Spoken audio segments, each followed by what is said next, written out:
അതൊരു കുഞ്ഞു ബോംബായിരുന്നു. അവന് കലാരംഗത്ത് ഉയരങ്ങളിലെത്തണമെന്നായിരുന്നു ആഗ്രഹം. അതിനവനെ ഞാൻ ഏറ്റവും മുകളിൽ തന്നെ എത്തിച്ചിട്ടുണ്ട്. ഇനി നിന്റെ ഊഴം. മേരാ ഭയ്യ, നീ ഇത് കാണണം. കണ്ണടക്കരുത്. നിന്റെ ജീവൻ എടുത്തവന്റെ ജീവൻ പകരം ഞാൻ എടുക്കാൻ പോകുന്നു.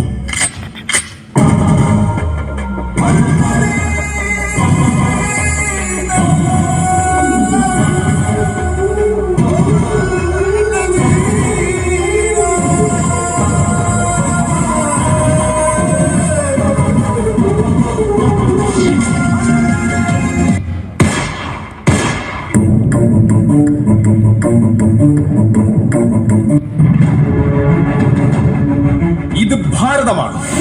നിരവധി സമര നേതാക്കളുടെ നെഞ്ചുരുകി രക്തം വീണ് ബ്രിട്ടീഷ് ആധിപത്യത്തിൽ നിന്ന് പിടിച്ചെടുത്ത മണ്ണ്. ഗാന്ധിജിയുടെ മണ്ണ്. നാനാത്വത്തിൽ ഏകത്വം എന്ന ആദർശം മുറുകെ പിടിച്ച് ജീവിക്കുന്നവരുടെ മണ്ണ്. നിന്നെ പോലുള്ള പുഴുക്കുത്തുകൾ വന്നാൽ പുഴുവിനെ ചവിട്ടി അരയ്ക്കുന്നത് പോലെ കൊന്നു തള്ളും ഞങ്ങൾ. ഭാരതീയ സേനയുടെ ടാർഗറ്റ് ന്യൂട്രലൈസേഷൻ പ്ലാനിങ്ങിൽ നിന്റെ രാജ്യത്തെ ഇല്ലാതാക്കാൻ എടുക്കുന്ന സമയം വെറും 2 മിനിറ്റ് മാത്രമാണ്. പിന്നെ ലോകം മാപ്പിൽ പോലും ഉണ്ടാകില്ല നിന്റെ രാജ്യം. तुम जैसे हरामी लोगों को कभी सामने आके लड़ाई करने का हिम्मत नहीं है, मगर हम हिंदुस्तान कभी पीछे से लड़ाई नहीं किया है. നിന്നെ പോലുള്ള ഭീരുക്കൾ ഒരിക്കലും മുന്നിൽ വന്ന് യുദ്ധം ചെയ്യില്ല.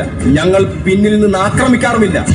നിന്നെ പോലുള്ള ആയിരങ്ങളെ നശിപ്പിക്കാൻ എന്നെ പോലുള്ള ഒരു പട്ടാളക്കാരൻ മതി. കാരണം 140 കോടി ജനങ്ങളുടെ ആശീർവാദമാണ് ഈ തിരകളിൽ ഒഴുകുന്ന രക്തം. തിരകളിൽ ഒഴുകുന്ന രക്തം. തിരകളിൽ ഒഴുകുന്ന രക്തം. ഹിന്ദുസ്ഥാൻ ഞങ്ങളുടെ ഹൃദയമാണെങ്കിൽ അതിന് മുകളിൽ പാറിപ്പറക്കുന്ന ത്രിവർണ പതാകയാണ് ഞങ്ങളുടെ ജീവൻ. അത് പാറിപ്പറക്കുക തന്നെ ചെയ്യും. Hindustan is our heart, and the tricolor flag flying over it is our life, and we will fly it forever.